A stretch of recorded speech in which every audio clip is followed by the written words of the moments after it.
सोचने की बात है ना कि हमारे बच्चे स्कूल में जो कुछ सीखते हैं वही तो हमारे मुल्क का मुस्तकबिल बनाता है। लेकिन क्या हो अगर उन्हें जो कहानी सुनाई जा रही है वो सच्ची ही ना हो, या शायद सिर्फ आधा सच हो। देखें, ये कोई छोटी मोटी गलती नहीं है दरसी किताबों में। ये सच के खिलाफ एक जुर्म है और आज हम इसकी तफ्तीश बिल्कुल एक जुर्म की तरह ही करेंगे। अच्छा, तो ये रहा हमारा पहला सबूत, एक सीधा साधा सा जुमला जो लाखों बच्चों को पहली जमात में पढ़ाया जाता है।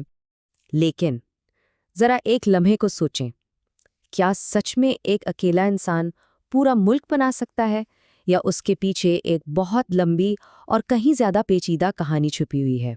तो मसला सिर्फ इस एक जुमले का नहीं है। ये मसला तो कई दहाइयों से हमारी तालीम की बुनियादों में बैठा हुआ है। और ये कोई किताबी बहस नहीं है।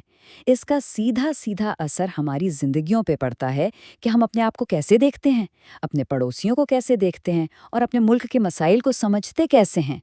तो भाई, हर अच्छी जासूसी कहानी में एक हीरो होता है ना, एक जासूस। हमारी कहानी के जासूस हैं मौर्रिख के अजीज। वो पहले शख्स थे जिन्होंने इस पूरे मसले की गहराई को दुनिया के सामने रखा। अब अजीज साहब कोई ऐसे प्रोफेसर नहीं थे जो बस किताबों में ही गुम रहते हों। नहीं, वो एक तफ्तीशकार थे। एक ऐसे माहिर जो तारीख पर डाली गई झूठ की तहों को एक एक करके हटा रहे थे, ताकि नीचे छुपी असल तस्वीर सबको नजर आए। और सबसे बड़ी बात यह है कि वो कोई बाहर के आदमी नहीं थे जो तनकीद कर रहे हों, वो इसी सिस्टम का हिस्सा थे। पंजाब यूनिवर्सिटी के हेड थे। वो जानते थे कि पर्दे के पीछे क्या चल रहा है, और इसीलिए उनकी बात में इतना वजन है। चले, अब ज़रा इन सबूतों पर नज़र डालते हैं जो अजीज़ साहब ने बड़ी मेहनत से इकट्ठे किए। ये वो हक़ाइक़ हैं जो हमें सरकारी कहानी से बिल्कुल ही एक अलग तस्वीर दिखाते हैं। ये रहा पहला बिल्कुल साफ फ़र्क। किताबें हमें एक हीरो की कहानी सुनाती हैं, जबकि हकीकत ये है कि ये एक बहुत बड़ी तहरीक की दास्तान थी, जिसमें बरतानवी हुकूमत, मुस्लिम लीग, कांग्रेस और लाखों आम लोग शामिल थे। ये किसी एक शख्स की नहीं, बल्कि एक इज्तिमाई जिद्दोजहद की कहानी थी। तो मसला सिर्फ कहानी को आसान बनाने का नहीं है, बल्कि सीधे सीधे हक़ाइक़ को बदलने का है। जब अल्लामा इकबाल जैसे बड़े नामों के अल्फाज को तोड़ मरोड़ कर पेश किया जाए और तारीखें ही गलत लिख दी जाएं, तो अंदाज़ा होता है कि मसला कितना गहरा है। और शायद सबसे बड़ा झूठ वो है जो बोला नहीं गया, बल्कि छुपाया गया है। पूरी की पूरी तहजीबें, हिंदू, सिख, बुद्ध, यहाँ तक के ख़वातीन का किरदार, इन सब को कौमी कहानी से ऐसे गायब कर दिया गया जैसे वो कभी थे ही नहीं। तो फिर यहाँ सबसे बड़ा सवाल पैदा होता है, आखिर कोई मुल्क जानबूझकर अपनी ही तारीख के साथ ऐसा क्यों करेगा? इस जुर्म के पीछे आखिर मकसद क्या था?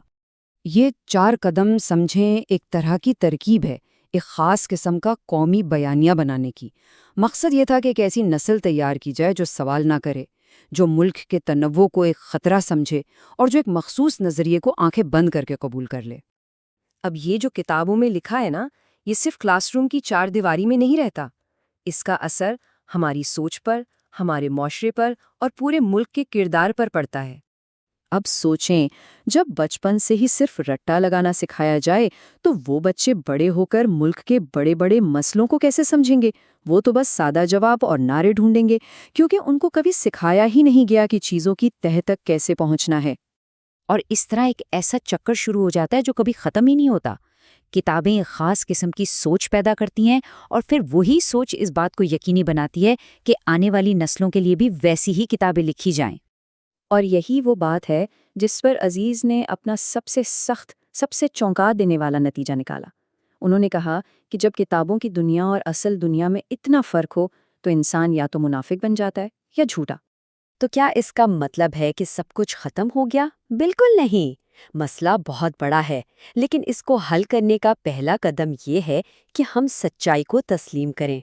सोचे ज़रा, एक सच्ची तारीख कैसी होगी, जिसमें वादी सिंध की तहजीब भी हो, गंधारा भी हो, मुग़ल भी हों और आज का पाकिस्तान भी, जिसमें हर इलाके, हर मज़हब और ख़वातीन की आवाज़ भी शामिल हो।